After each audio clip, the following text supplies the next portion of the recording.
Hello everyone, resort ব্লগের দ্বিতীয় পর্বে আপনাদেরকে স্বাগতম। গত ব্লগটা এখানেই শেষ করেছিলাম।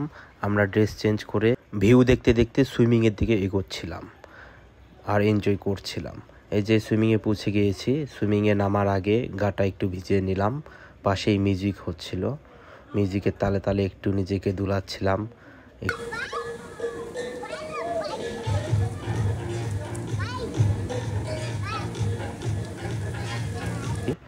সুইমিং পুলে নামার পূর্বে আমার ওয়াইফ বলছিল ছোট সুইমিংয়ে নামতে।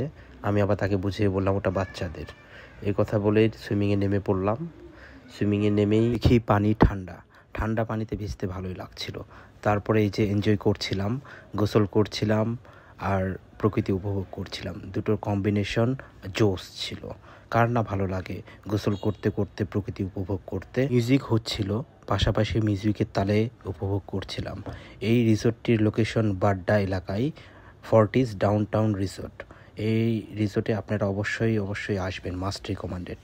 আমার কাছে রিসোর্টটি অনেক ভালো লেগেছে। সুইমিং করতে করতে ঠান্ডা লেগে গিয়েছে, তাই এবার উঠে পড়লাম। উঠে ডিরেক্টলি চলে যাচ্ছে জাকুজির দিকে। জাকুজিতে পানি গরম থাকে আর পানির ম্যাসাজটা নিতে অনেক ভালো লাগছিল, অনেক উপভোগ করছিলাম। সচরাচর সব সুইমিং পুলে এরকম থাকে না। গোসল শেষে এই যে আমরা ড্রেস চেঞ্জ করে রুপটপে চলে গেলাম। রুপটপে আরও একটি পার্ট ছিল রেস্টুরেন্ট। এই রেস্টুরেন্টে বসে এখান থেকে ভিউ দেখতে, খাবার খেতে বা স্ন্যাক্স খেতে, কফি খেতে অনেক অনেক ভালো লাগে। ভিউটা অনেক জোস ছিল। দেখেন, ভিউ দেখতে দেখতে আমার মেয়ে চলে আসলো। আমার মেয়েকে নিয়ে নিলাম কোলে। মেয়েকে নিয়ে চারিপাশ ঘুরিয়ে দেখাচ্ছিলাম। সে অনেক এনজয় করছিল। তারপরে একটি দোলনা দেখতে পেলাম, দোলনাতে বসে পড়লাম। দোলনাতে ভালোই লাগছিল। এটা ছিল আমাদের রিসোর্টের নাইট ভিউ। নাইট ভিউটা আরও জোস ছিল। এখানে রাতে থাকতে আরও ভালো লাগে, অনেক মনোরম পরিবেশ। এই যে আমাদের ঘোরাফেরা এবার শেষের দিকে। আমরা গেলাম একটু শপিং করতে। ভিতরেই শপিং সেন্টার ছিল। এই যে আমার ওয়াইফ একটি বোরকা দেখছে, বোরকাটা নিয়ে নিয়েছে অলরেডি। তারপরে দুইটি ওয়ান পিস নিয়ে নিল। আমাদের কেনাকাটা শেষ করে আমরা একটু মিরর সেলফি নিলাম। নেওয়ার পরে একটু স্পোর্টস মোডে চলে গেলাম ফুটবল খেলতে। এই যে ইনডোর ফুটবলটা ছিল অনেক জোস। এটা অনেক এনজয় করেছি।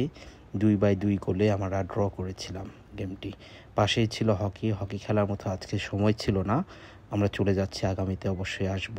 এটা এই যে মেন এন্ট্রেন্স, এটা লবি ছিল। লবি দিয়ে আমরা বাইরের দিকে চলে যাচ্ছি। আজকের ভিডিও এতটুকুই। আগামীতে আবার কোনো একটি ভিডিওতে দেখা হবে। আল্লাহ হাফেজ।